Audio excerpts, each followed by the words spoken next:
लगता है आपको और प्रैक्टिस करने की जरूरत नहीं है सर। अभी भी आपका निशाना काफी जबरदस्त है। हाँ ठीक है, इट्स ओके। जब से आपने नकुल को गोली मारी है तब से आप बहुत परेशान हो गए हैं सर। मगर सर आप ही कहते हैं कि एक सीआईडी ऑफिसर को सिर्फ अपनी ड्यूटी के बारे में सोचना चाहिए, बस। और वैसे भी नकुल तो एक क्रिमिनल है सर। हाँ अभिजीत, नकुल एक क्रिमिनल है, मगर वो बेटा भी है मेरा। सर हम सब समझ सकते हैं कि एक पिता के दिल पे क्या बीत रही होगी, मगर सर नकुल जिंदा है, उसे कुछ नहीं हुआ है। तुम्हें कैसे मालूम कि नकुल जिंदा है?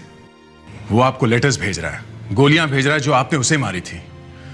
वो ये सब भेज रहा है तो इसका मतलब ये हुआ कि कुछ नहीं मालूम दया।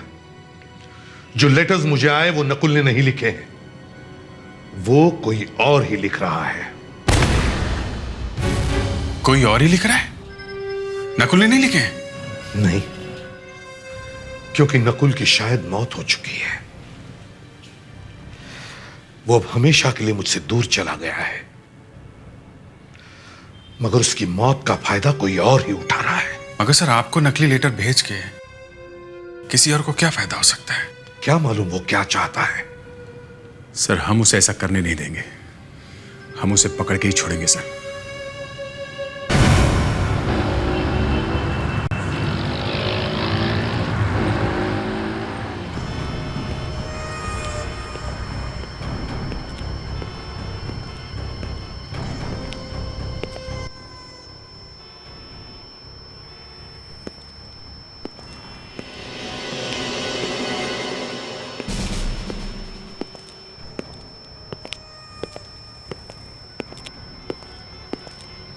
जूतों को देख के तो नहीं लगता ये औरत है।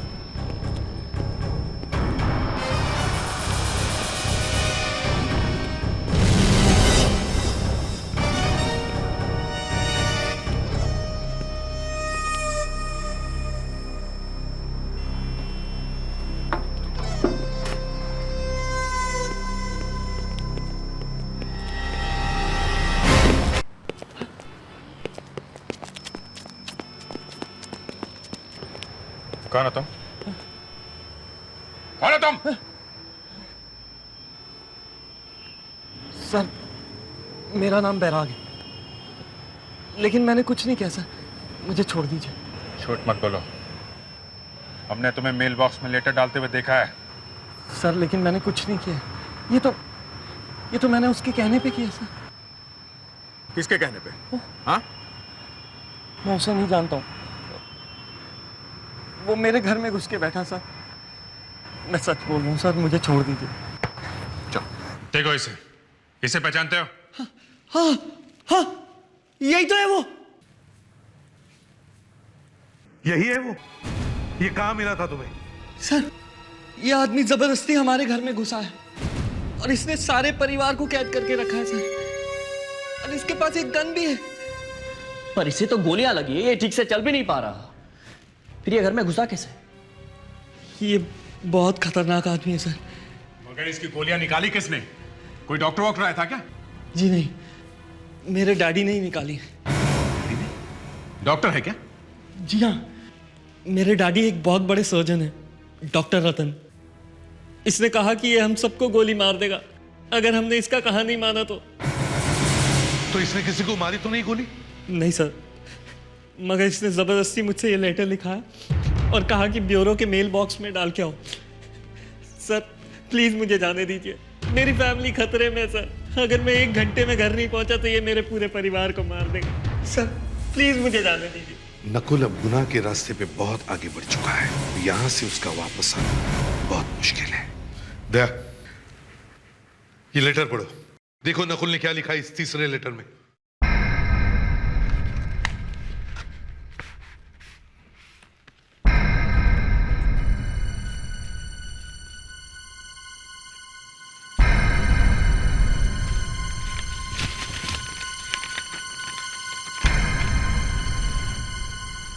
डैडी, आपने जो 3 गोलियां मुझे मारी थी उनमें से 2 तो मैं पहले आपको भेज चुका हूं।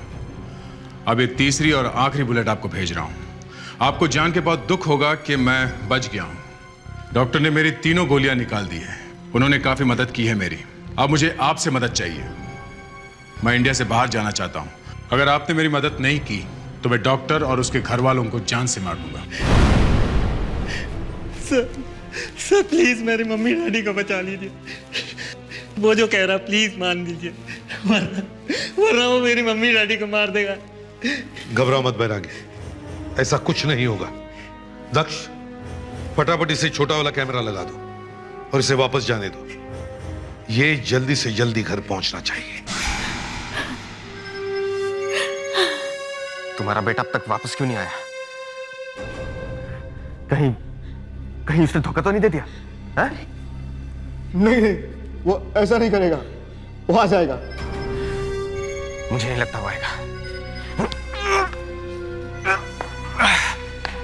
पिछली बार जब ब्यूरो में तुम लेटर डालने गए थे तो तुम 25 मिनट में वापस आ गए थे, तो फिर वो कैसे नहीं आया? है? मैंने कहा ना आपसे, वो आ जाएगा। जो कुछ तुमने कहा वही तो किया हमने। मेहरबानी की मुझ पर। हाँ? मेहरबानी की मुझ पर। तुम्हारी जान बचाई है। तीनों गोली नहीं निकालता तो शायद तुम ये गन भी नहीं उठा सकते थे। अगर वो 5 मिनट के अंदर अंदर वापस नहीं आया ना, तो मैं तुम्हारी बीवी को गोली मार दूंगा। प्लीज उसे कुछ मत करिएगा। चाहे तो गोली मुझे मार दो।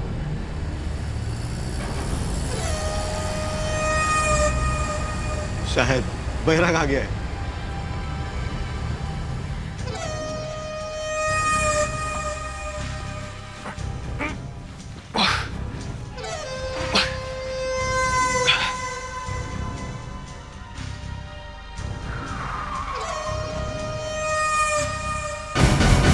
बैराग, तुम डरो मत। तुम्हारे घर के अंदर जो कुछ भी हो रहा है वो सब कुछ हमें यहां पता चल जाएगा। तुम्हें ये जो कैमरा लगाया गया है वो हमें सब कुछ दिखा देगा। जाओ, घबराओ मत।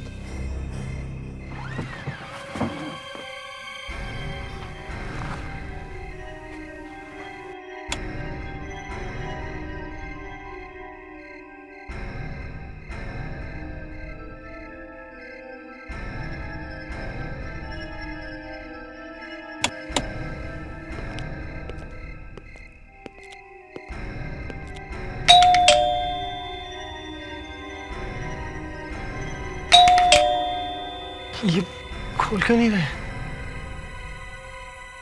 मम्मी, मम्मी, डैडी, कहां चले गए सब?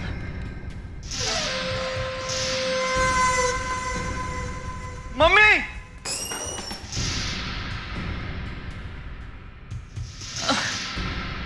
मम्मी, डैडी,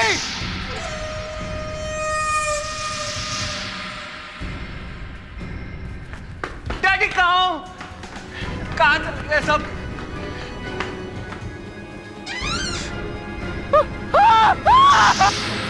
माय गॉड, लगता है निकुल को पता चल गया हमारे आने का।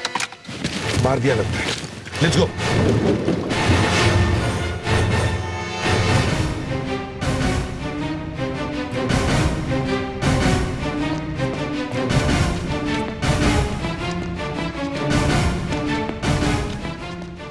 सारा घर अच्छी तरह से छान मारो।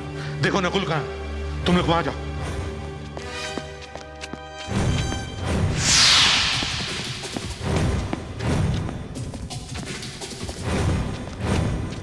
My God.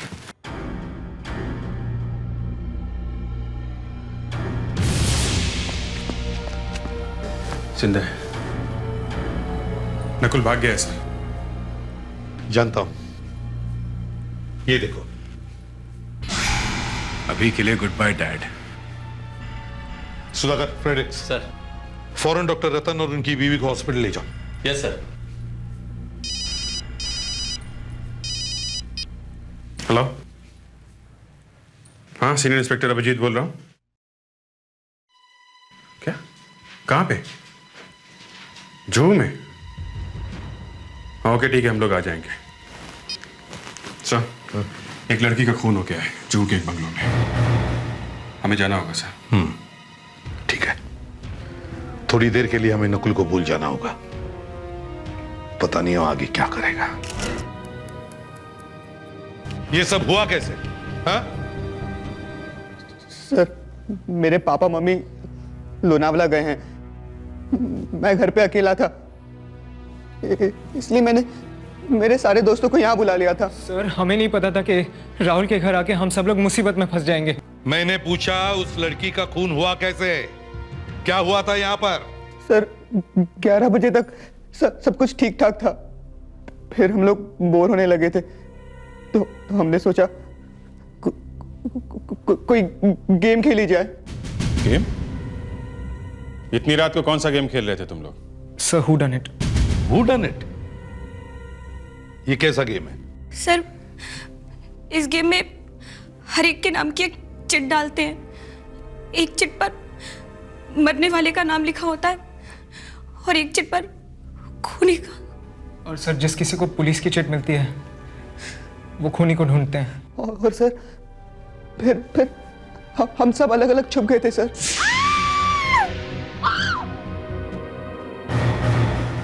ये नैना क्यों चिल्लाई? उसका नाम था क्या मरने के लिए? नहीं, तो फिर वो क्यों चिल्ला रही है? जरूर कुछ गड़बड़ है। हाँ। अपने घर के सारे खिड़की और दरवाजे बंद कर दिए और आपको फोन कर दिया सर। ये काम तुम में से किसी ने किया है। तुम में से कोई नैना का खून करना चाहता था। जैसे ही गेम शुरू हुआ, तुम में से किसी ने इस गेम का फायदा उठा के उसका खून कर दिया। सर, ये गेम खेलने के लिए क्षितिज ने हमें कहा था। एक बात बताओ, इतना खतरनाक गेम खेलने की बात तुम्हारे दिमाग में आई कैसे? कोई और गेम नहीं मिला तुम्हें खेलने के लिए? सर, ये सब बोर हो रहे थे, इसके लिए मैंने गेम खेलने के लिए कहा। लेकिन सब ये सब लोग तैयार हो गए थे गेम खेलने के लिए सर। मगर नैना ये गेम खेलने के लिए तैयार नहीं थी और उसी की मौत हो गई।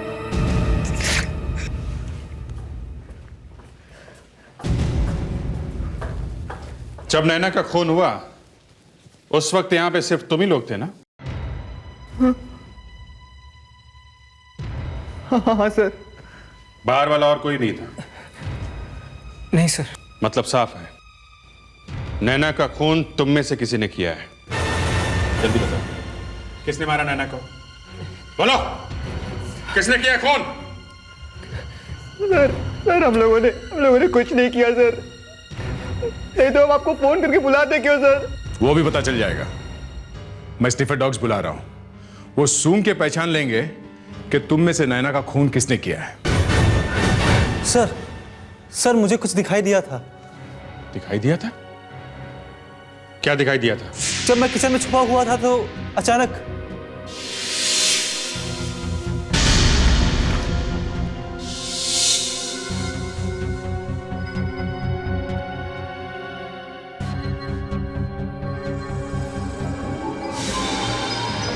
सर, उस आदमी ने जो घड़ी पहन रखी थी वो अंधेरे में भी चमकती थी।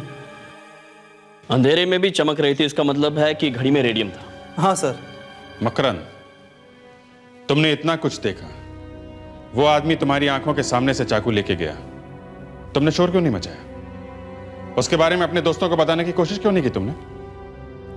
सर, मुझे लगा कि वो हम में से ही कोई है जो गेम में खूनी बना है और एक्टिंग करने के लिए चाकू लेकर जा रहा होगा। तुम में से किसी की घड़ी में रेडियम लगा हुआ है? चलो अपनी अपनी घड़ियां दिखाओ।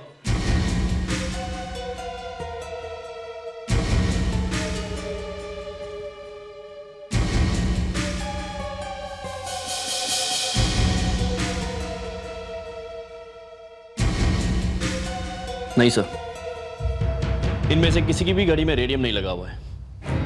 खूनी बहुत चालाक है, वो घड़ी उसने जरूर कहीं फेंक दी होगी। खूनी इनमें से ही कोई है और वो घड़ी भी यहीं कहीं होगी।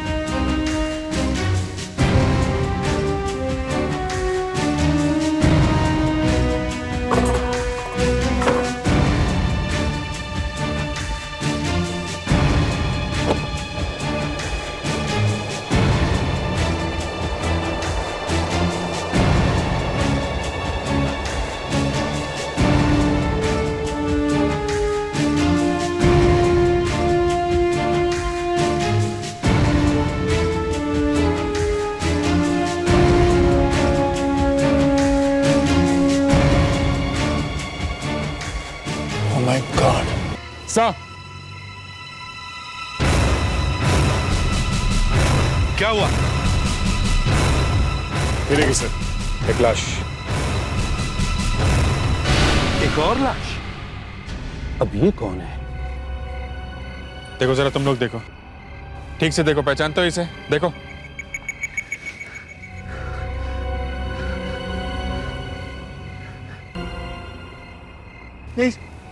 नहीं सर, हमने तो इसको कभी देखा ही नहीं सर।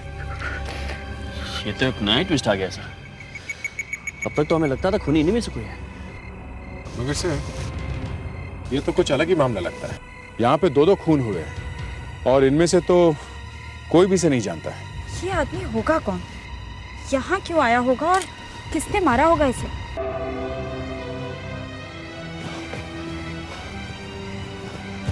राहुल, बेटे सब क्या हो गया? पापा, आई एम रियली सॉरी, ये सब मेरी गलती है। मुझे मेरे दोस्तों को यहाँ नहीं बुलाना चाहिए था। एसीपी साहब, मैं विपिन। सर, मैं तो अपनी वाइफ को लेकर 2-4 दिनों के लिए लोनावला गया था। सर, अचानक ये सब क्या हो गया? विपिन जी, जरा इस आदमी को देखिए। देखिए, क्या आप इसे पहचानते हैं क्या? देखिए। नहीं, मैंने इसे पहले कभी नहीं देखा। शायद आपकी वाइफ ने देखा हो। आप देखिए प्लीज जरा।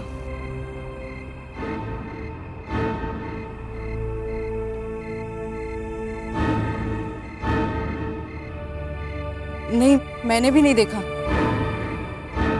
अगर आप में से इसे कोई नहीं पहचानता तो फिर ये आदमी आपके घर में कर क्या रहा था? सर, राहुल, वो लड़की, वो तुम्हारी दोस्त जिसका खून हुआ, वो कहाँ हुआ? पापा, आपके रूम में। मेरे room? Oh my God!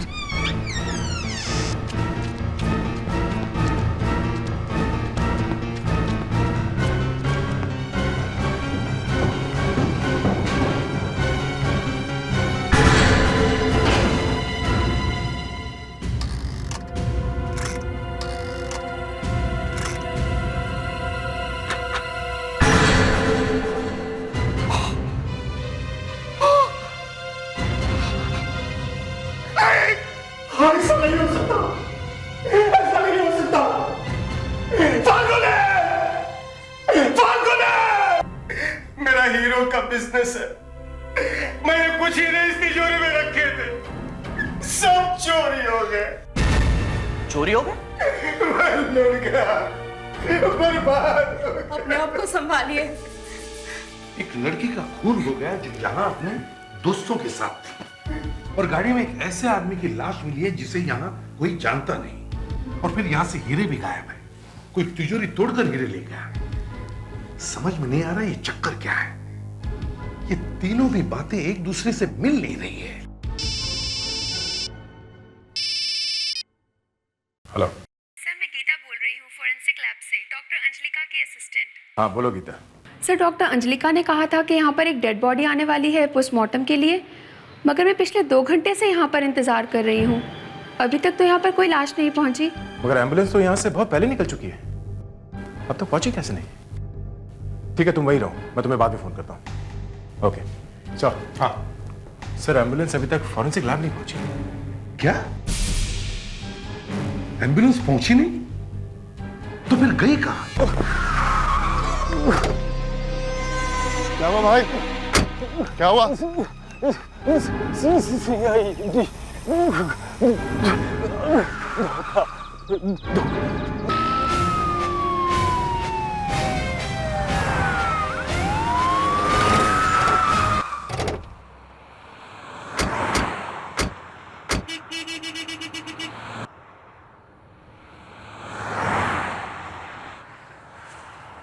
Driver ऐसा क्यों करेगा? क्योंकि वो ड्राइवर नकली था। नकली था? राहुल के घर में हमें जिस आदमी की लाश मिली थी कार में, एम्बुलेंस का असली ड्राइवर वो होगा। खूनी ने उसको मार के अपने कपड़े से, मतलब जब हम वहां थे राहुल के घर में, तो वो खूनी वहीं पे था। मौके की तलाश में था, और जैसे ही उसे मौका मिला उसने एम्बुलेंस के ड्राइवर को मारा, उसकी जगह ली और एम्बुलेंस लेके भाग गया। पर नैना को क्यों मारा होगा उसने? शायद वो चोर तिजोरी तोड़ के हीरे निकाल रहा होगा, तब नैना वहां आ गई। अपने आप को बचाने के लिए उसने नैना का खून कर दिया। बस खून के कपड़े हैं हमारे पास, शायद उन कपड़ों से कुछ पता चल जाए। ये क्या है? इलास्टिक? ये आदमी जेब में इलास्टिक लेकर क्यों घूम रहा था? सर बड़ी अजीब सी इलास्टिक है। इलास्टिक इस आदमी के जेब में आई कहां से होगी? मैंने डॉक्टर विनीता को बुलाया है। वो इन कपड़ों को देखकर शायद उस आदमी के बारे में हमें कुछ बता सकेगी। डॉक्टर विनीता? हाँ। ये कौन है सर? डॉक्टर विनीता एक साइकोलॉजिस्ट है, प्रोफाइलर है। गुड आफ्टरनून एसीपी साहब। गुड आफ्टरनून डॉक्टर विनीता, आइए, हम आप ही का इंतजार कर रहे थे। डॉक्टर, ये खूनी के कपड़े हैं। क्या इन कपड़ों को देखकर आप हमें इस खूनी के बारे में कुछ बता सकती हैं? जरूर।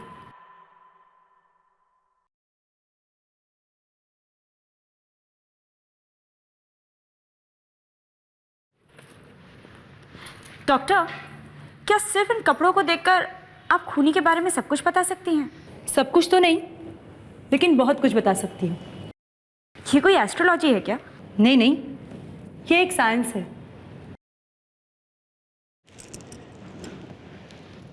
सर, मुझे लगता है ये कोई बड़ा अपराधी नहीं है, छोटे मोटे काम करने वाला ही कोई आदमी है।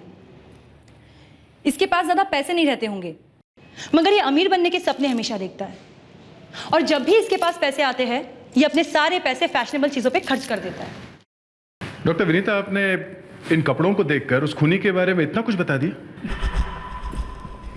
इन कपड़ों को गौर से देखिए। ये शर्ट और ये पैंट पुरानी है, और इन जूतों को देखिए,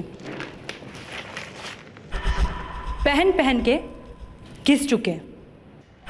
मगर ये जैकेट बिल्कुल नहीं है आज के फैशन की, किसी बड़ी कंपनी की कीमती जैकेट है ये। सर, एक छोटा मोटा काम करने वाला आदमी इतनी कीमती जैकेट खरीदेगा कैसे, और उसके पास इतने पैसे आए कहां से? शायद किसी ने इसे पैसे दिए होंगे सर, ये खून करवाने के लिए। सर, इस आदमी ने तिजोरी बहुत सफाई से तोड़ी है सर। ये आदमी तिजोरी तोड़ने में एक एक्सपर्ट है। मगर सर, तिजोरी तोड़ने वाले तो बहुत से अपराधी हैं, इसके बारे में पता कैसे लगाएंगे हम?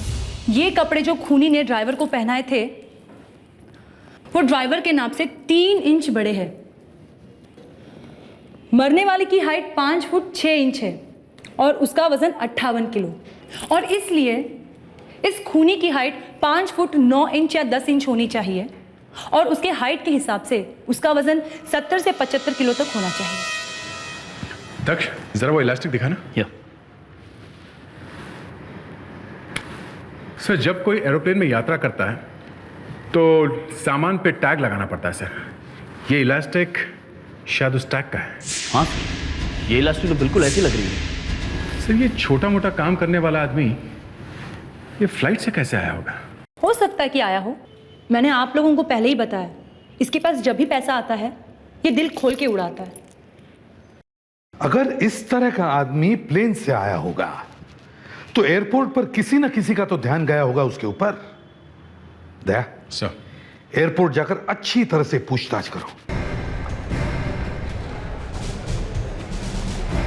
All passengers traveling to Delhi via flight 204 kindly proceed for security check. सभी काउंटर में जाके पूछताछ करो, शायद किसी ने कोई अजीब आदमी देखा हो। All passengers traveling to Chennai via flight 203 proceed for Excuse me, officer. We are from CID. CID? Yes. What can I do for you? पिछले 2 दिनों में आपके यहाँ कोई ऐसा पैसेंजर आया जिसकी वजह से आपको कोई परेशानी हुई हो, या वो दिखने में कुछ अलग सा दिख रहा हो? यहाँ तो हर फ्लाइट से 2-4 ऐसे लोग आते ही हैं जो दिखने में कुछ अलग से होते हैं। हमारा मतलब है कि कोई ऐसा पैसेंजर जिसे देखने में आपको लगे कि ये कभी प्लेन में बैठा ही नहीं हो, जिसका चेहरा देख के लगे कि आदमी यहाँ एयरपोर्ट में क्या कर रहा है। सर, ये कह पाना बहुत ही मुश्किल है। Thank you very much. Thanks. Last and final call for all passengers traveling to Delhi via flight 204. Please proceed for boarding. We are ready for departure. Sir, इन्होंने एक बहुत अजीब सी बात बताई है। सर, कल एक अजीब बात हुई है जो पहले कभी एयरपोर्ट पे नहीं हुई। क्या हुआ है? सर, कल काफी लोगों की जेबें कट गई। एयरपोर्ट पे जेब कटती? एयरपोर्ट पे लोगों की जेब कटते हुए पहले कभी नहीं सुना है। सर, 7-7 लोगों की जेबें कटी है। सिर्फ 2 घंटे के अंदर। 2 घंटे के अंदर? क्या आप ये बता सकते हैं हमें कि इन 2 घंटों में कौन कौन सी फ्लाइट यहाँ आई थी? बस सर, दिल्ली से एक फ्लाइट आई थी, उसके बाद 2 घंटे तक कोई फ्लाइट नहीं आई। अब उसी बीच में ये सब हुआ। कहीं ऐसा तो नहीं कि इस चेप कतरे का संबंध उस दिल्ली वाली फ्लाइट से? उस फ्लाइट से आने वाले सभी पैसेंजर्स की लिस्ट दे सकते हैं आप हमें? यस सर, आइए प्लीज। राजेश, रश्मि, अमोल, मकरंद, अमोल, आनंद, सचिन, रेणुका, रुपेश, टंटेरा। एक मिनट, जरा ये लिस्ट फिर से पढ़ो। Yes sir. सचिन, रेणुका, रुपेश, टंटेरा। टंटेरा, टंटेरा, ये नाम कहीं सुना हुआ लगता है, मगर कहाँ? टंटेरा।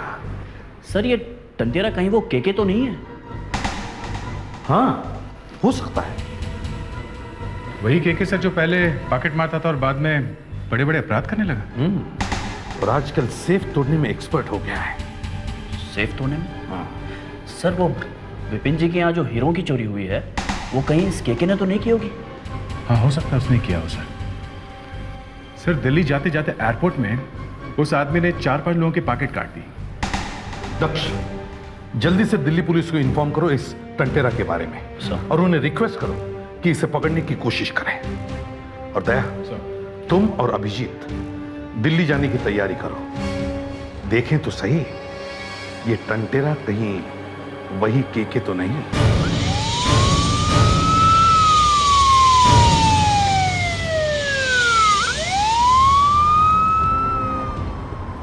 ऐसे लोगों पे तो हम हमेशा निगरानी रखते हैं सर। इंस्पेक्टर साहब, ये टंटेरा आदमी कैसा है? ये बहुत बड़ा अपराधी नहीं है सर। हाँ, छोटे मोटे काम करने वाला आदमी है ये। ज्यादा पैसे नहीं रखता ये, लेकिन जब भी इसके पास पैसे होते हैं ना सर, बहुत खर्चा करता है ये। आजकल कर क्या रहा है ये टंटेरा? कई दिनों से चुपचाप बैठा है सर, कोई रिपोर्ट नहीं है इसके खिलाफ। कौन है? 1 मिनट। हाँ? CID Mumbai. CID Mumbai? Sparkle jewellers के मालिक के घर में एक बहुत बड़ी चोरी हो गई है। कई करोड़ों के हीरे गायब हो गए हैं। साहब, मुझे उन हीरो के बारे में कुछ नहीं मालूम। मैंने उनके बारे में सुना भी नहीं है। 2 दिन पहले तुम मुंबई में क्या कर रहे थे? 2 दिन पहले? हाँ साहब, मैं मुंबई घूमने गया था। अच्छा, कहाँ ठहरे थे तुम? होटल सिटी इन में साहब। Hotel city? ओके। अच्छा, तो मुंबई गए कैसे थे? प्लेन से गए थे ना? हाँ हाँ साहब। गुड। और टिकट कैसे खरीदा था तुमने? कैश दे करके। कहाँ से खरीदा था? दिल्ली एयरपोर्ट से। दिल्ली एयरपोर्ट से टिकट खरीदा था या ये टिकट मुंबई से किसी ने भेजा था तुम्हें? हाँ, क्या बात कर रहे हैं साहब आप? जल्दी बताओ, किसने भेजा था वो टिकट तुम्हें? हैं? साहब, मैं उस आदमी को नहीं जानता। हमारे पास टाइम नहीं है, पहले भी कह दिया हूँ। झूठ नहीं बोलना, समझे? किसी ने तुम्हें वो टिकट भेजा था ना? हाँ साहब। किसने? साहब, मैं उस आदमी को नहीं जानता। उसने मुझे फोन किया था, कहा कुछ काम है, तुम मुंबई आ जाओ। क्या काम? ये स्पार्कल ज्वेलर्स है ना सर, उसके यहाँ चोरी करनी थी। और वो आदमी कौन था? अभी तक तुमने बताया नहीं। साहब, उस आदमी ने अपने बारे में मुझे कुछ नहीं बताया। मैं सिर्फ 5 मिनट के लिए उससे मिला था मुंबई के उस होटल में। तो तुम उस आदमी को बिल्कुल नहीं जानते हैं? और फिर भी उसके लिए काम करने के लिए तैयार हो गया? हमारे बिजनेस में ऐसा ही होता है साहब। लड़की का खून किसने किया था? खून? नहीं साहब, मुझे कुछ नहीं मालूम। ठीक है, तुम हमारे साथ मुंबई चलो। चल के वो होटल दिखाओ जहां तुम ठहरे थे और उस आदमी से मिले थे। ठीक है, चलो। हाँ साहब, यही रुको, यही।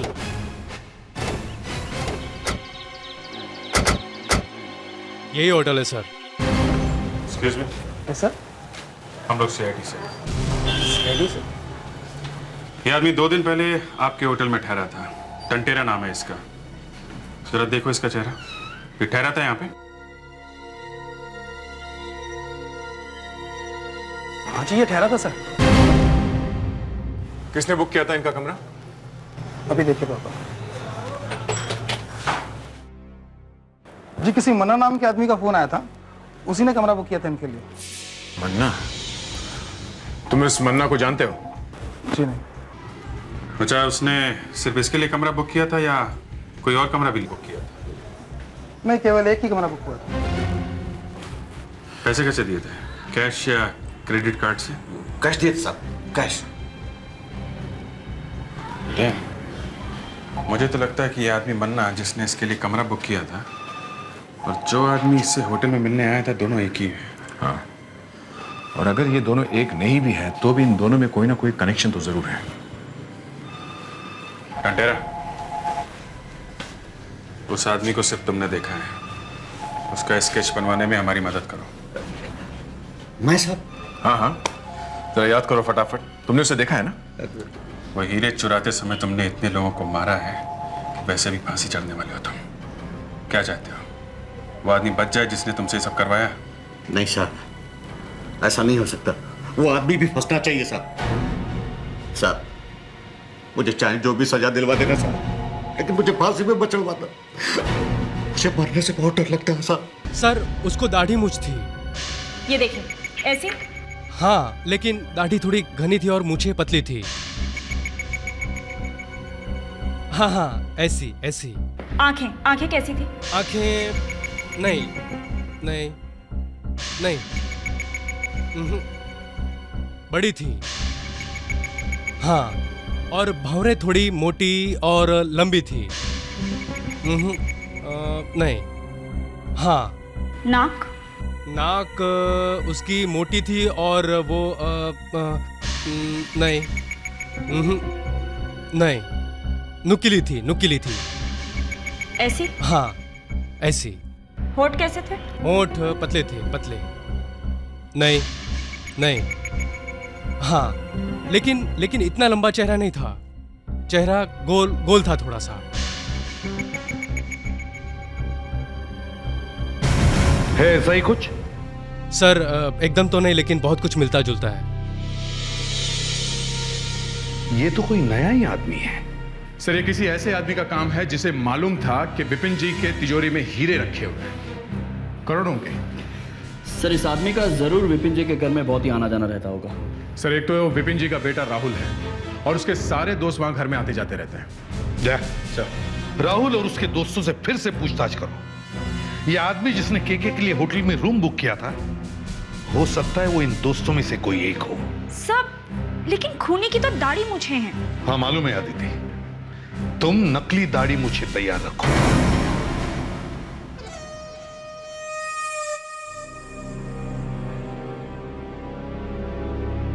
एसीपी साहब, आप हीरे तो ढूंढ नहीं सके, बस दाढ़ी और मूछें लेकर निकल पड़े हो। केके, देखो इनमें से कोई मन्ना है क्या जो तुम्हें होटल में मिला था? जी सर। ध्यान से देखो।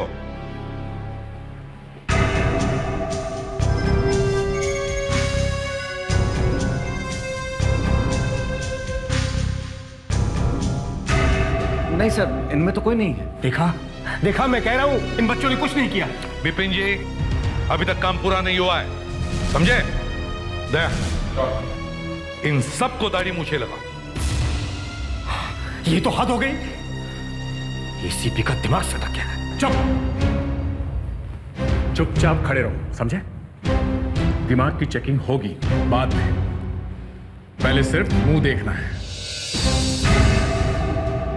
हो गया सर। ठीक है जी सर। देखो जरा, ध्यान से देखो।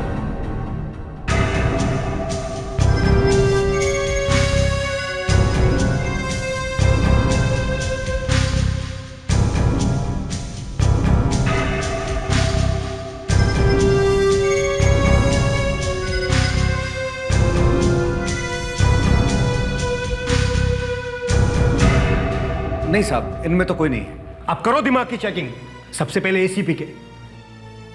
वाकई मेरा दिमाग घूम गया है, समझ में नहीं आ रहा है हुआ क्या है। समझ में आने के लिए मेहनत करनी पड़ती है।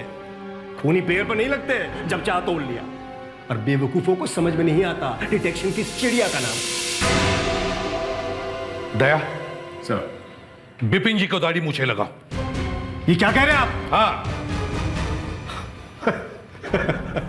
क्या करूं, रोना आता है आप लोगों की किस्मत पर। डंडा लेकर अकल के पीछे भाग रहे हैं आप लोग। आप अगर अपना मुंह बंद करेंगे तो मैं इस खूबसूरत चेहरे पे ये दाढ़ी और मूछ लगा दूं। हाँ?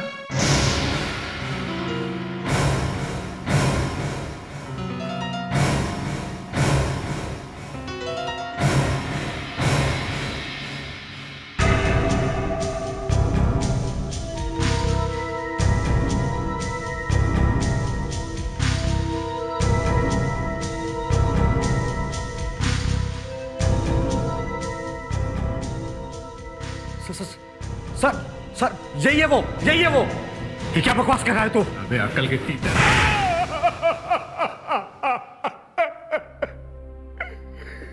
मेरा बिजनेस बर्बाद हो गया था। मैंने एक प्लान बनाया, केके को दिल्ली से बुलाया घर में चोरी करने के लिए, और हम लोग घर छोड़कर चले गए। मगर तुम्हारे बेटे ने सब गड़बड़ कर दिया। उस बेचारे को क्या मालूम कि उसके बाप ने एक प्लान बनाया था। वो अपने दोस्तों को लेकर वापस आया और एक मासूम बच्ची का खून हो गया। तुमने उस बेचारी लड़की को क्यों मार दिया? हाँ?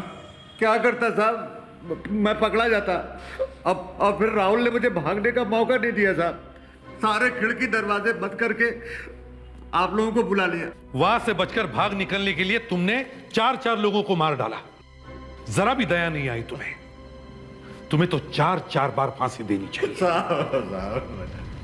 चलिए बिपिन जी, आप भी जाएंगे अंदर इसके साथ। दोस्तों 9:16 हो चुके हैं। आज इस हफ्ते का टॉपिक है क्राइम एंड मर्डर। बहुत ही डरावना टॉपिक। आज मैं यहाँ स्टूडियो में अकेली नहीं हूँ।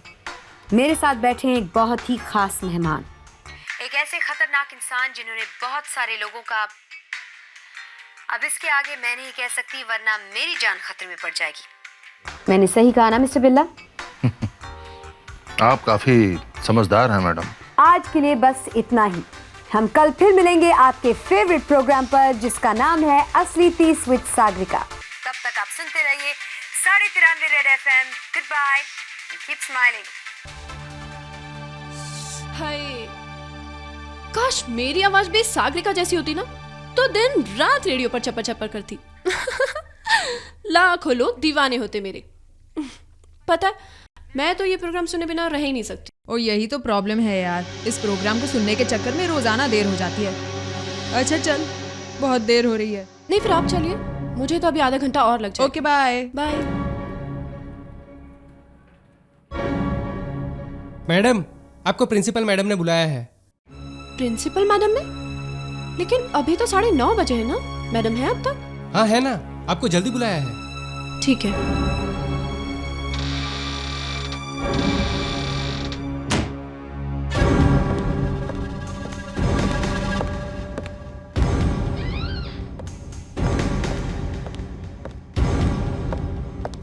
मैडम, आपने मुझे बुलाया?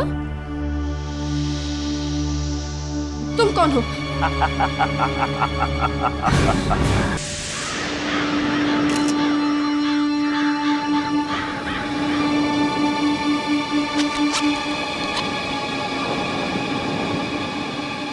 से एक आई कार्ड है।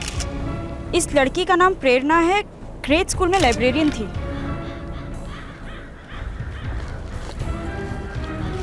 सब पैसे, मोबाइल, सब कुछ एज इट इज है। किसी ने पर्स को हाथ तक नहीं लगाया।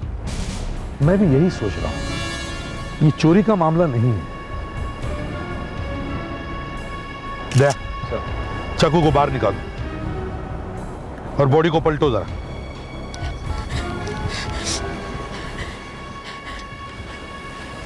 हेलो तन्वी, पता क्या हुआ? मैं यहाँ बीच पर हूँ, यहाँ पे एक लाश पड़ी है।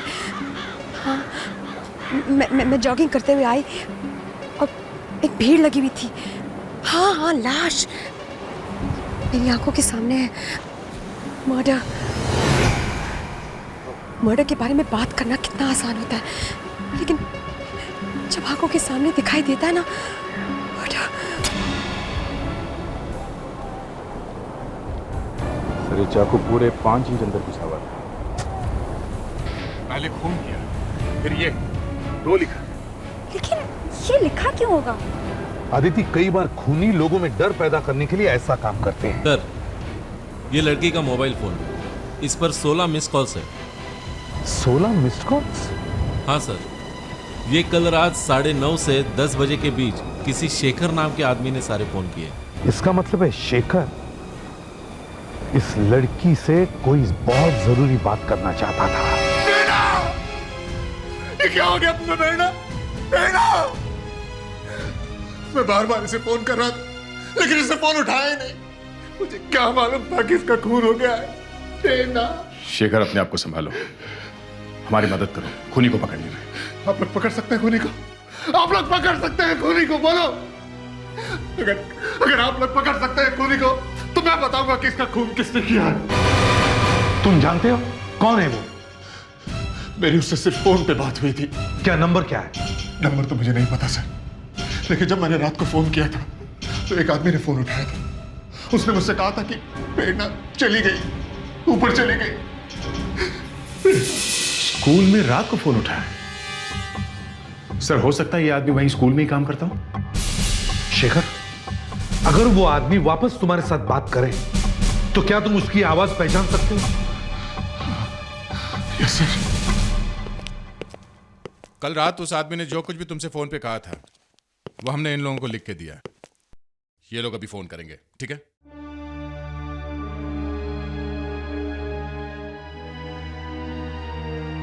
तुम्हें इस फोन से इन लोगों की आवाज सुनाई देगी। तुम्हें पहचानना है वो कौन आदमी है जिसने कल रात तुम्हें फोन किया था, ठीक है? Yes sir. बोलिए। प्लीज प्लीज बोलिए। अब तुम्हें प्रेरणा कभी नहीं मिलेगी। वो इस दुनिया से जा चुकी है। शायद ये आवाज हो सकती है। ये आवाज हो सकती? शायद। Aditi, one more. देखो, ध्यान से सुनो। जी। तुम्हारा इस आवाज को पहचानना बहुत जरूरी है। Yes sir. फिर से बोलिए। फिर से? जी हाँ, फिर से बोलिए। जी। अब तुम्हें प्रेरणा कभी नहीं मिलेगी। वो इस दुनिया से जा चुकी है। क्या? शायद यही है।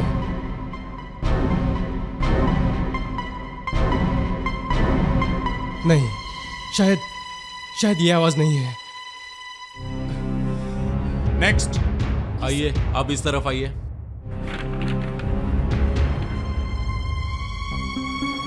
अब आप बोलिए, जो लिखा है वही बोलिएगा। अब तुम्हें प्रेरणा कभी नहीं मिलेगी, वो इस दुनिया से जा चुकी है।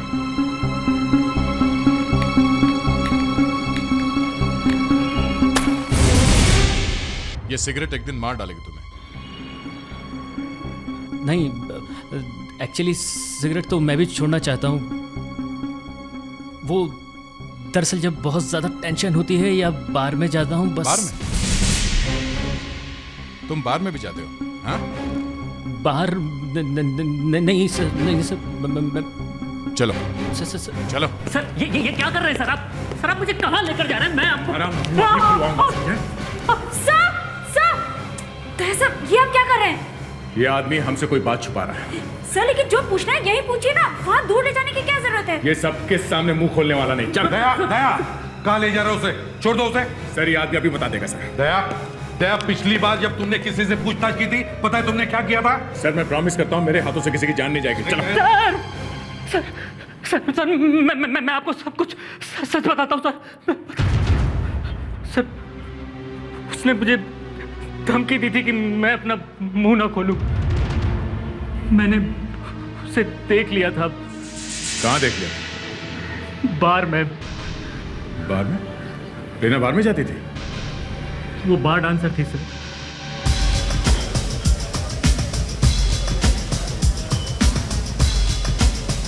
फ्रेडरिक। Yes sir. इससे पहले कि कोई सबूत खत्म करने की कोशिश करे, तुम डांसर्स के लॉकर रूम में जाके चेक करो। वहीं खड़े रहो, जाओ।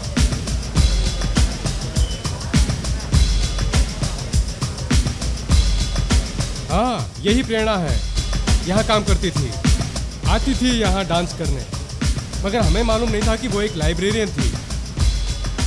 मैनेजर साहब, डांस बार में तो कई बार झगड़ा हो जाता है, तो प्रेरणा की कभी किसी के साथ कोई बहस वगैरह तो नहीं हुई थी? कोई कस्टमर उसके पीछे पड़ गया हो? नहीं, ऐसा कभी कुछ नहीं हुआ। अच्छा, ये डांसर जो यहाँ आती है, ये अपना सामान कहाँ रखती है? आइए मैं दिखाता हूँ, आइए। हर लड़की को एक एक लॉकर दिया गया है।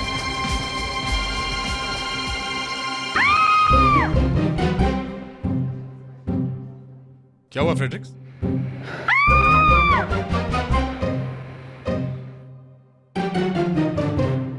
अरे कमरे में आने से पहले सोचना तो चाहिए। मैंने सॉरी बोला ना। What sorry? सर मुझे कैसे पता चलता कि कमरे में कोई है? It's okay. अंदर और कोई है? ठीक है, आइए।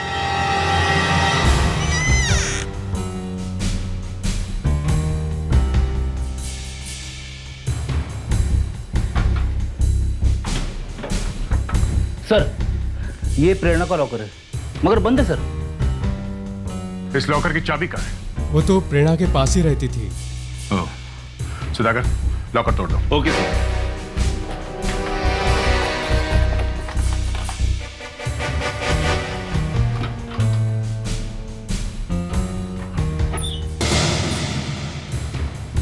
सर ज्वेलरी बॉक्स, कैनों का डिब्बा। डायमंड नेकलेस काफी महंगा लग रहा है। इस पे जो हीरे लगे हुए हैं कम से कम 30-40 हजार के होंगे। सर ये नेकलेस किसी ने गिफ्ट दिया होगा। सर रेडियो स्टेशन का लेटर है। कॉन्ग्रेचुलेशंस, आपने ये प्रतियोगिता जीत ली है। 93.5 रेड एफएम की तरफ से आपको 50,000 रुपए दिए जा रहे हैं। 50,000 का चेक इस लेटर के साथ भेज रहे हैं। तुम्हारी सागरिका। 50,000 का इनाम, डांस बार, ये नेकलेस, इन सब चीजों का प्रेरणा के माथे पे ये जो नंबर 2 लिखा हुआ है, इसके साथ क्या संबंध है, कुछ समझ में नहीं आ रहा। उस रेडियो वाले से पूछना चाहिए, सागरिका से। क्या पता इन 50,000 रुपयों का ही कोई चक्कर हो। खून और अपराध की बातें तो कभी खत्म नहीं होती, लेकिन ये वक्त ये खत्म हो जाता है। आप सुन रहे हैं 93.5 रेड एफएम और मैं हूँ सागरिका। अब जाने का वक्त आ गया, लेकिन जाने से पहले एक बहुत जरूरी बात है जो मैं आप सबको बताना चाहती हूँ। कल यानी कि 5 मार्च शाम 8 बजे देखना ना भूले सोनी एंटरटेनमेंट टेलीविजन पर इंडियन आइडल का ग्रैंड फिनाले। इंडियन आइडल के बारे में तो भूल ही गया। एक काम करता हूँ, वोट कर देते अभी। किसको वोट करेंगे, अभिजीत को या अमित को? सर आप दोनों को वोट दे दे यार। मेरे हिसाब से तो दोनों ही इंडियन आइडल बनने लायक है। दोस्तों जाने से पहले मेरे पास आपके लिए एक बहुत बड़ा सरप्राइज है। एक डैशिंग ऑफिसर है जिसके आप सब दीवाने हैं। इनफैक्ट वो इस वक्त मेरे सामने खड़े हैं। CID inspector Daya.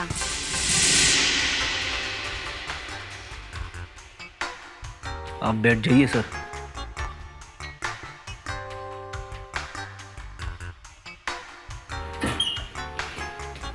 Thank you inspector दया।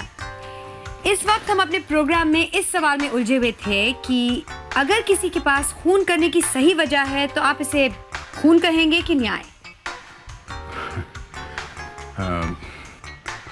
खून तो खून है, चाहे किसी भी वजह से किया गया हो। ग्रेट, इंस्पेक्टर दया से ऐसे जवाब की उम्मीद थी। थैंक यू इंस्पेक्टर दया। अब सचमुच जाने का वक्त आ गया है। मैं हूँ सागरिका और आप लोग सुनते रहिए 93.5 रेड एफएम। सागरिका जी, हमें आपसे उस प्रोग्राम के बारे में बात करनी है जिसमें वो लड़की प्रेरणा आई थी। किसी ने उसका खून कर दिया है। मैं जानती हूँ। हम जानती हैं? जी हाँ, मैंने उसकी लाश बीच पर देखी थी। बीच पे? जी, रोज सुबह मैं वहाँ जॉगिंग करने जाती हूँ। सागरिका जी, प्रेरणा आपके शो में आई थी, उसने 50,000 रुपए जीते थे। आप हमें उसके बारे में कुछ और बता सकती हैं? पता नहीं क्यों वो लड़की मुझे कुछ ठीक नहीं लगी। क्यों? सर उस प्रोग्राम में मैंने 2 लोगों को बुलाया था। पता नहीं क्यों प्रेरणा आते ही उस दूसरे आदमी से लड़ने लगी। पता नहीं किस बात को लेकर दोनों में बहस हो रही थी। फिर मुझे देखते ही चुप हो गए और फिर ऐसी एक्टिंग करने लगे जैसे कि वो एक दूसरे को जानते ही ना हो। कौन था वो आदमी? आई थिंक मुकेश नाम था उसका। मैं पूरा नाम और पता आपको भी देती हूँ। हाँ। एंड सर, इस केस के बारे में रेड एफएम के सुनने वालों से अगर आप मदद लेना चाहते हो या कुछ कहना चाहते हो तो प्लीज गो अहेड। ये रहा यहाँ के नंबर्स।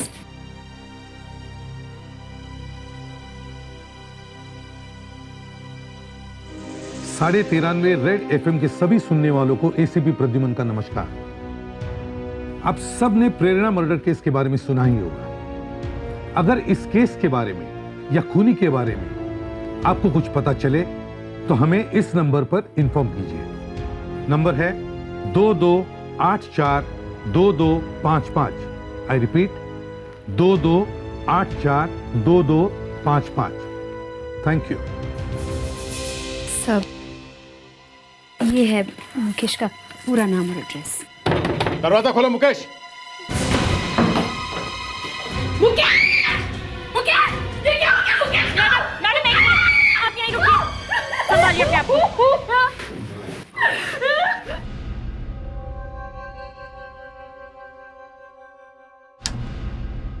ये गोली लगने का जो घाव है, ये होल बहुत ही छोटा है, पीछे स्पाइन के पास जाकर बैठी है।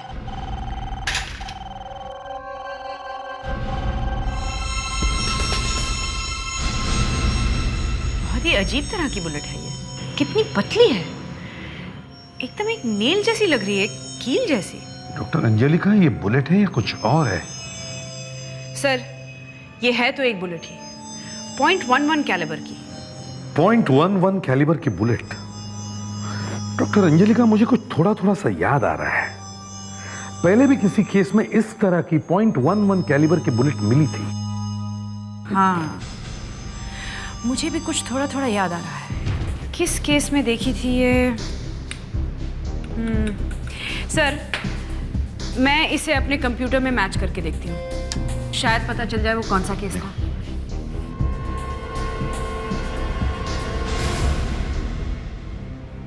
सर, आपकी याददाश्त की दाद देनी पड़ेगी। 8 साल पुराना एक केस है जिसमें इस तरह की गोली मिली थी। 97 का केस है। खानापुर रोड पर बहुत सारा खून पड़ा हुआ मिला था और वहीं पर इस तरह की एक बुलेट पड़ी हुई मिली थी, मगर वो गोली चली हुई नहीं थी। और सर, लाश भी गायब थी। इनफैक्ट लाश कभी मिली ही नहीं। वो केस अभी भी वैसा का वैसा पड़ा है। 8 साल पहले का केस है ये केस स्पेशल ब्यूरो को देना होगा। इंस्पेक्टर दक्ष को ये केस लेकर वहां भेजना होगा।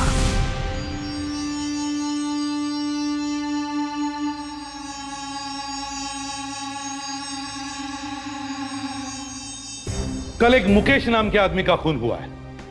जिस गोली से उसका खून हुआ है वो बड़ी अजीब गोली है। वो एक बहुत ही छोटी सी गोली है, 0.11 मिलीमीटर की।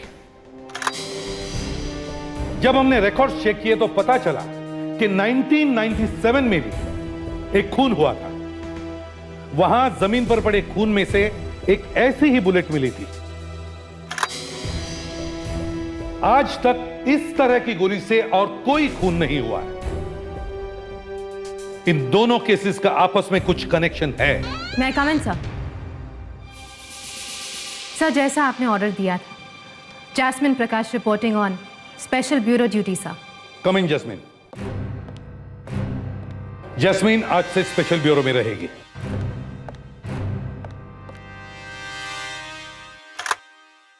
ये इस चेहरे पर नंबर 3 क्यों लिखा हुआ है? यही तो हमें ढूंढना है कि ये हो क्या रहा है। कौन है ये खूनी जो खून करने के बाद फोरहेड पर नंबर लिखता है? 2 मिला है, 3 मिला है। कहीं ऐसा ना हो कि एक और लाश मिले और उसके सिर पर नंबर लिखा हो 4। तुम्हें इस खाली चेहरे में चेहरा भरना होगा। इस खाली चेहरे में खूनी का चेहरा लगाकर दो मुझे आजाद शत्रु। तुम सबको इस खूनी को ढूंढना होगा। शायद ये वही खूनी है जिसने 97 में भी खून किया था और वो आज भी कर रहा है। इस केस में इंस्पेक्टर दक्ष तुम लोगों के साथ रहेंगे। इस खाली चेहरे पर खूनी का नाम लिखकर दो आजाद शत्रु।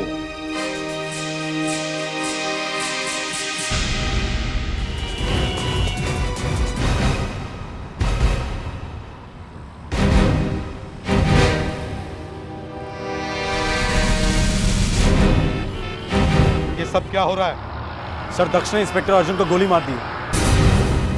गोली मार दी? दक्ष? सर वो अर्जुन क्राइम सीन से भाग रहा था सर। दक्ष इंस्पेक्टर अर्जुन नहीं, तुम भाग रहे थे क्राइम सीन से। सर, हम लोग सागरिका की लाश के पास थे। अचानक हमने गोली चलने की आवाज सुनी। जाकर देखा तो वहां इंस्पेक्टर अर्जुन की लाश पड़ी हुई थी और दक्ष वहां गन लिए खड़ा था। क्या ये सच है दक्ष? सर सर सर मैं वो दक्ष, मुझे तुम्हारी गन दो। सर आपको मुझ पर विश्वास नहीं है सर? मुझे तुम पर विश्वास है दक्ष, लेकिन तुम भाग क्यों रहे थे? तुम्हारी गन दो दक्ष। सर दक्ष, मुझे तुम्हारी गन दो। तुम्हारी गन दक्ष।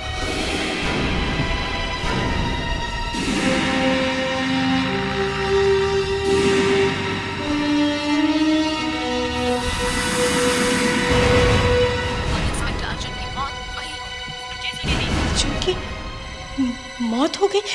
अक्षय, अक्षय जल्दी आ बेटा। क्या बात है मम्मी? अक्षय देखो टीवी में क्या कह रहे हैं, कह रहे हैं कि अर्जुन की मौत हो गई। अर्जुन की मौत हो गई? जो मन में आए बोले चली जा रही है। सीआईडी में झगड़े शुरू हो गए। पहले इसने तुम्हारे और तुम्हारी बेटी के रिश्ते को दुनिया के सामने रख दिया और अब दक्ष के पीछे पड़ी है। सर लेकिन दक्ष के बारे में वो जो कुछ कह रही है सच ही तो कह रही है। दक्ष ने अर्जुन का खून किया तो है। अजात शत्रु, बोलने से पहले अच्छी तरह से सोच लो। दक्ष एक सीआईडी ऑफिसर है, समझे? सीआईडी ऑफिसर है सर, मगर इसका मतलब यह तो नहीं कि उसके हाथ से खून नहीं हो सकता। देखो, जब तक कोई सबूत नहीं मिलता मैं ये मानने को तैयार नहीं हूं कि दक्ष ने खून किया है। That's all. सर आप किसी भी कीमत पर दक्ष को बचाने पर तुले हुए हैं, चाहे सीआईडी की इज्जत मिट्टी में क्यों ना मिल जाए। तुम ये चाहते हो कि किसी भी कीमत पर दक्ष को फांसी पर चढ़ा दिया जाए, इसलिए कि वो सीआईडी से है और तुम सीआईडी स्पेशल ब्यूरो से हो। हा? सर ये क्या कह रहे हैं आप? ये मत भूलना अजात शत्रु कि सीआईडी स्पेशल ब्यूरो भी मेरे ही हाथ का बनाया हुआ है। दक्ष, तुम्हारे इस तरह चुप रहने से कुछ नहीं होने वाला। तुम्हें सच बताना ही होगा, ओके? दक्ष, कुछ याद आया तुम्हें? इंस्पेक्टर अर्जुन को किसने मारा है? तुमने मारा है उसे। दक्ष, इंस्पेक्टर अर्जुन को गोली क्यों मारी तुमने? हाँ? ठीक है, अगर आप लोगों को ऐसा लगता है कि मैंने अर्जुन को मारा है तो ऐसा ही सही। ऐसा ही सही? हमारे ऊपर एहसान मारने की कोई जरूरत नहीं है, समझे? स्पेशल ब्यूरो के लोगों ने तुम्हें इंस्पेक्टर अर्जुन के लाश के पास खड़े हुए देखा है और तुम्हारे हाथ में गन थी या नहीं? सर मेरी कुछ समझ में नहीं आ रहा है, हुआ क्या था? तुम्हारे हाथ से गोली चली है ना? गोली चली है गन में से। हाँ। देखा, गोली चली है। सर गोली मेरी बंदूक से चली है, मगर मैंने अर्जुन को नहीं मारा है सर। वहां पर और भी कोई था। कोई नहीं था वहां पर। सर हमने वहां का चप्पा चप्पा छान मारा, किसी और के होने का वहां कोई निशान नहीं था, कोई नहीं था वहां पर। दक्ष, तुमने गोली चलाई है, फिर भी कह रहे हो कि किसी और ने मारा है? सर मैंने दक्ष की गन टेस्ट करके देखी है सर, और उस गन में से गोली चली है। सर जिस गोली से इंस्पेक्टर अर्जुन की मौत हुई है वो गोली शायद दक्ष की गन में से ही चली है। बस हो गई सारी बात साफ। मगर सर अर्जुन को जो गोली लगी है बॉडी के अंदर जाकर उस गोली के 2 टुकड़े हो गए हैं। एक टुकड़ा अर्जुन के रिब्स में यानी उसकी पसली में मिला है और दूसरा टुकड़ा अर्जुन को हार्ट में जाकर लगा, जिसकी वजह से उसकी मौत हो गई। गोली के 2 टुकड़े हो गए हैं, इस वजह से यकीन के साथ ये कहना मुश्किल है कि वो गोली दक्ष की गन में से ही चली थी। डॉक्टर अंजलिका, आखिर आपने दक्ष को बचा ही लिया। ये अंदर जाकर गोली के 2 टुकड़े होने वाली बात मैंने आज तक नहीं सुनी है। एसीपी अजात शत्रु, ऐसा हो सकता है, हड्डी से लगकर कभी कभी गोली के 2 टुकड़े हो सकते हैं। सर ये गोली के 2 टुकड़े होने वाली कहानी मैं मानने के लिए तैयार नहीं हूं। I am sorry. जितने भी लोग इस रेडियो स्टेशन में आते जाते हैं सबकी एंट्री इसी रजिस्टर में होती है। सब अपना नाम और पता इसी में लिखते हैं। 4 मार्च को देखते हैं। ये रहा 4 मार्च। सर रजिस्टर देखने से पता चल जाएगा कि खूनी कौन था। खूनी यहां सागरिका से मिलने इसी रास्ते से आया होगा, मगर खून करने के बाद वो किसी और रास्ते से भागा है। मतलब उसके अंदर आने का रिकॉर्ड तो इस रजिस्टर में होगा, मगर बाहर जाने के बारे में कुछ लिखा नहीं होगा। देखो जरा, ऐसे कितने लोग हैं जिनके आने की एंट्री है मगर बाहर जाने के बारे में कुछ नहीं लिखा है। सूर्या, मंगेश, संजय और सर ये नाम समझ में नहीं आ रहा क्या लिखा है सर। फौज ऐसे कुछ लिखा है। और सर अर्जुन का नाम उसके बाद में लिखा हुआ है। जरा ये नाम देखो, तुम्हें याद है ये नाम किसने लिखा था? हाँ, शायद ये आदमी सागरिका मैडम के पास आया था। सागरिका मैडम जो प्रोग्राम करती हैं उसमें 50,000 रुपये इनाम मिलते हैं और इसी आदमी ने 50,000 रुपये का इनाम जीता। तो फिर ये वही प्रोग्राम होगा जिसमें प्रेरणा, मुकेश और जगत गए थे। सर इस प्रोग्राम में 4 लोग आए थे, 2 तो मर गए, 2 जिंदा हैं। उनमें से एक तो ये जगत है जो हमारी कस्टडी में है, और वो दूसरा आदमी जो जिंदा है वो यही होगा।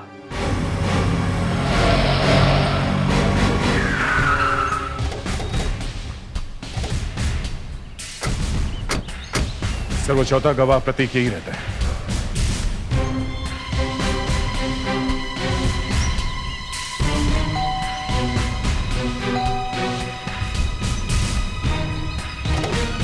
चल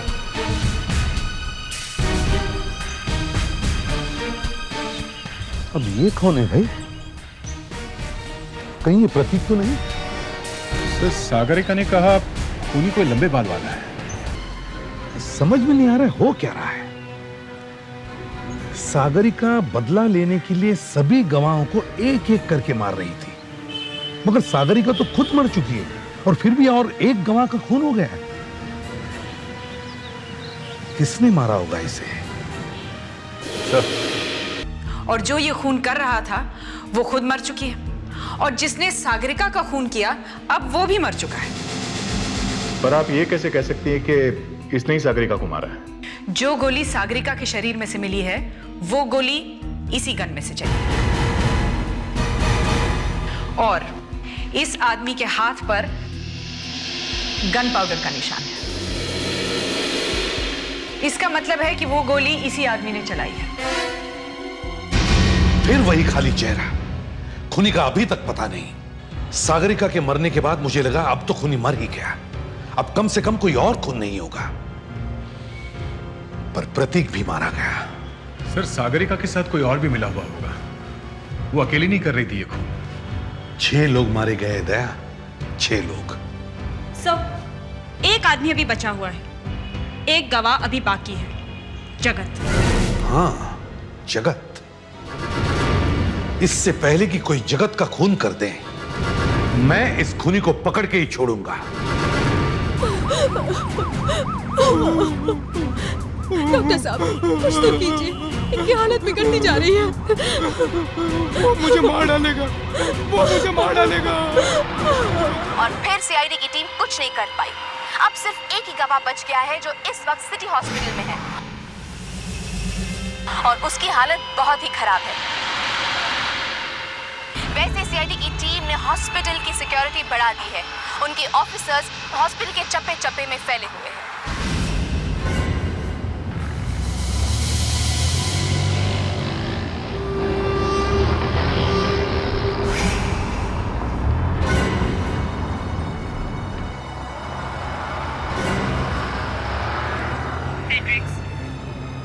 हाँ मैडम। तो वैसा करो, सुधाकर के पास जाओ, देखो वहाँ कोई प्रॉब्लम तो नहीं है। उसका वॉकी टॉकी शायद काम नहीं कर रहा। मैडम यहाँ मैं अकेला हूँ। फेड्रिक्स तुम सुधाकर को देखकर फौरन वापस आ जाना, ओके? ठीक है मैडम।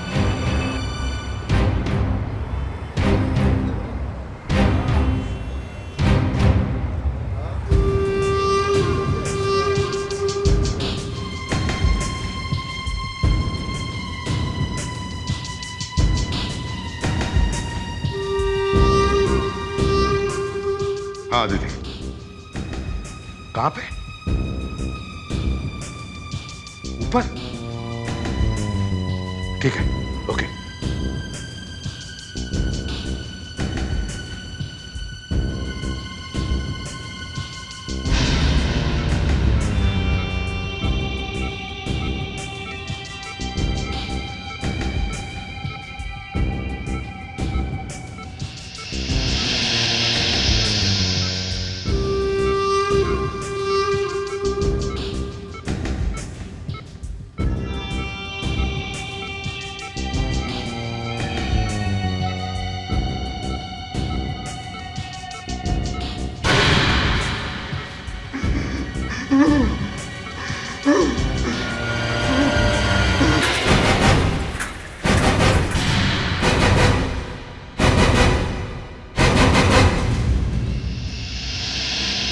एसीपी साहब, इस बुलेट प्रूफ जैकेट ने मुझे बचा दिया, नहीं तो मेरा तो टिकट ही कट गया था ऊपर का।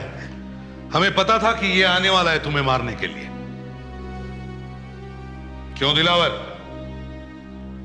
क्यों मारता जा रहा था लोगों को? हाँ? क्यों मारा तुमने इंस्पेक्टर अर्जुन को? नहीं साहब, मैंने अर्जुन साहब को नहीं मारा। एक तो पहले उसे मार दिया, अब उसे साहब बोल रहा है। हाँ? मेरे लिए तो साहब ही थे साहब, पैसा देते थे मुझको, मैं उनका खबरी था साहब। तुम अर्जुन के इन्फॉर्मर थे? जी।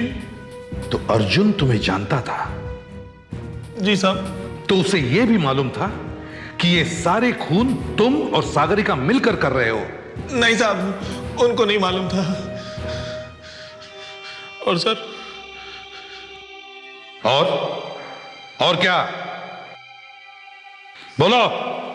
सागरिका और अर्जुन आपस में दोस्त थे, सागरिका उनकी गर्लफ्रेंड थी सर। क्या?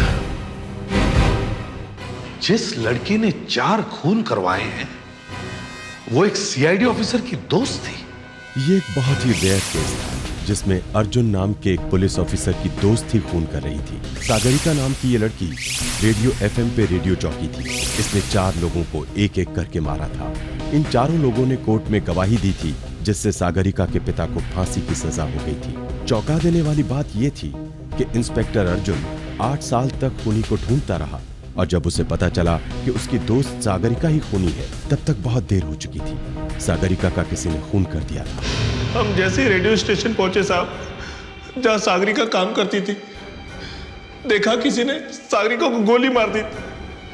मैं तो डर के मारे वहां से भाग गया। तो तुम वहां से भाग गए थे? हाँ? और जब इंस्पेक्टर अर्जुन को गोली लगी तब तुम कहां थे? मैं तो वहां से भाग गया था साहब। वहां पे क्या हुआ मुझे कुछ नहीं पता साहब। तो इसका मतलब है जब इंस्पेक्टर अर्जुन का खून हुआ तब दक्ष वहां पे अकेला था। गोली दक्ष ने चलाई है। दक्ष, तुम्हें आखिरी मौका दिया जाता है, अब सच सच बताओ, क्या हुआ था वहां पर? नहीं तो एक सीआईडी ऑफिसर के खून के जुर्म में तुम्हें सजा दी जाएगी। सर, वहां पे एक और आदमी था। हमें वहां पर कोई आदमी दिखाई नहीं दिया दक्ष, और तुमने गोली चलाई थी ना? हाँ सर। क्यों मारी तुमने अर्जुन को गोली? क्या दुश्मनी थी तुम्हारी उससे? मेरी कोई दुश्मनी नहीं थी अर्जुन से। फिर भी गोली मारी? सर मैंने उसे गोली उसे बचाने के लिए मारी थी। उसे बचाने के लिए? Yes sir. सर, वहां पर अर्जुन का किसी आदमी के साथ झगड़ा हो रहा था सर। उसके पास एक गन थी और सर वो अर्जुन को गोली मारने वाला था सर। अपने बचने का रास्ता तुमने ढूंढ लिया। कहानी अच्छी है। ये कहानी नहीं है सर। तो फिर कहां गया वो आदमी? सर वो भाग गया सर। अर्जुन को जैसे ही गोली लगी वो वहां से भाग गया था। तो उस वक्त तुमने फायर क्यों नहीं किया? गोली क्यों नहीं चलाई? सर, हाँ? क्योंकि मैं डर गया था सर। मैंने देखा कि अर्जुन की पीठ पर वो खून का धब्बा बड़ा होता जा रहा है। वो नीचे जमीन पर गिरने वाला था सर। फिर सर वो अचानक नीचे गिर गया जमीन पर। मैं आज तक नहीं भूला सर उसका वो बेजान चेहरा, उसकी वो लाश। सर, मैं सीआईडी छोड़ दूंगा सर। जब तक उस गोली का फैसला नहीं हो जाता जो तुमने चलाई थी तब तक। सर, मैंने कोई गोली नहीं चलाई है सर। फिर वही बात? हाँ सर, फिर वही बात। सर, वो गोली किसी और ने चलाई थी सर। अच्छा शत्रु, ये सब इसी तरह चलता रहेगा, कुछ होने वाला नहीं है। कभी ये कह रहा है कि इसने गोली चलाई है, कभी कह रहा है नहीं चलाई है। सर, मैंने सोच लिया, ये केस मैं special investigation officer inspector Akshay को दे रहा हूं। वो आज से सीआईडी स्पेशल ब्यूरो ज्वाइन कर रहा है। Inspector Akshay,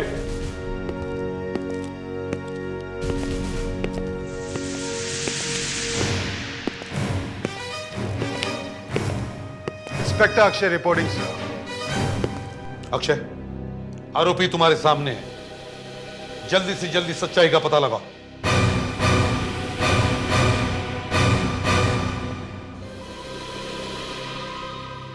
yes sir.